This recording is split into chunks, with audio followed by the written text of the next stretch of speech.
नमस्कार बच्चों, आज हम कक्षा 3 की पाठ्य पुस्तक पलाश का पाठ नंबर 3 वाणी का महत्व का पेज नंबर 20 रीड करेंगे। पेज नंबर 20 के अंदर है कि यह सुनकर राजा कृष्णदेव राय ही नहीं सभी सभासद भी क्रोध से कांपने लगे कि जब राजा कृष्णदेव राय ने देखा कि उसके दरबार में आकर कोई दूसरे देश का राजकवि अपने राजा की प्रशंसा कर रहा है, तो उससे जो राजा कृष्णदेव राय जी थे वो भी बहुत गुस्से हुए और जो सभासद होता है, जितने भी सभा में उपस्थित लोग थे, वो सभी जो है क्रोध से कांपने लगे। क्रोध से मतलब गुस्से से, कि जब उसने आकर अपने राजा की बड़ाई की, अपने राजा की प्रशंसा की, तो उससे क्या हुआ कि राजा और जो सभा के लोग हैं वो सभी कांपने लगे क्रोध से, गुस्से से।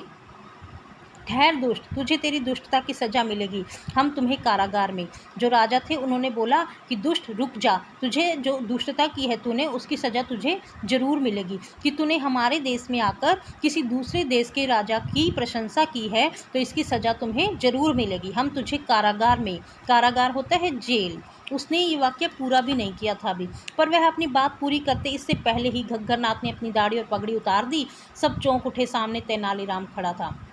लेकिन जब तक राजा अपनी बात पूरी करते, उससे पहले क्या हुआ कि जो घग्गरनाथ थे उसने अपनी दाढ़ी और पगड़ी उतारकर एक साइड में रख दी। जब उन्होंने दाढ़ी और पगड़ी उतारी तो सभी चौंक गए, हैरान रह गए। सामने तेनालीराम खड़ा था कि जो घग्गरनाथ था वो ही तेनालीराम था। तेनालीराम ने ही अपना जो भेष था वो घग्गरनाथ का बनाया हुआ था।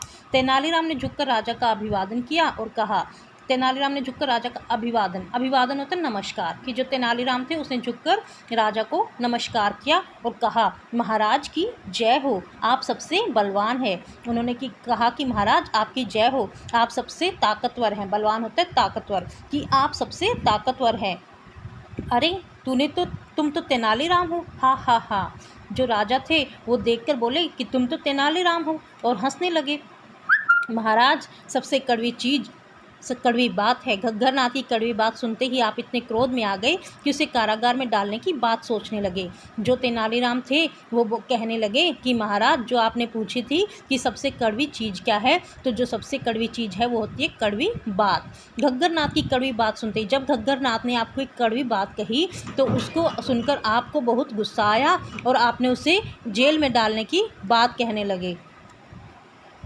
और फिर घग्गरनाथ के चोले के अंदर से मैं निकला तो मेरी एक मीठी बात सुनते ही आप हंस दिए, लिहाजा मेरी समझ में सबसे मीठी चीज़ मीठी बात है। और जब घग्गरनाथ ने के चोले के अंदर से, मतलब जो घग्गरनाथ ने जो कपड़े पहने हुए थे, जो वेश बनाया हुआ था, उसके अंदर से जब मैं निकला तो मेरी एक मीठी बात से ही आप क्या हुआ, हंस दिए। तो लिहाजा मेरी समझ में, कि मेरी समझ से तो सबसे मीठी चीज़ सबसे मीठी बात होती है। तेनालीराम से सभी सहमत थे। राजा कृष्णदेव राय ने आगे बढ़कर तेनालीराम को अपना कीमती हीरे का हार पहना दिया।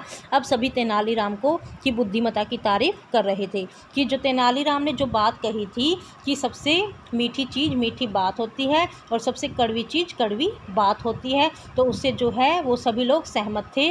और राजा कृष्णदेव राय ने क्या किया, आगे बढ़कर तेनालीराम को अपना जो हीरे का हार था वो पहनाया। और अब सभी लोग जो वहाँ पर उपस्थित थे, सभी तेनालीराम की बुद्धिमत्ता, समझदारी की, उसकी समझदारी की तारीफ कर रहे थे।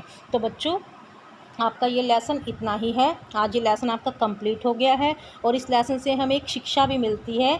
शिक्षा क्या मिलती है? सबसे मीठी चीज़ मीठी बात है और सबसे कड़वी चीज़ कड़वी बात। कि सबसे मीठी चीज़ जो है वो मीठी बात होती है और सबसे कड़वी चीज़ कड़वी बात होती है। तो बच्चों, आपको ये लेसन अच्छी तरह से रीड करना है और आपको जो वीडियो है उसे लाइक भी करना है और सब्सक्राइब भी करना है। Thank you.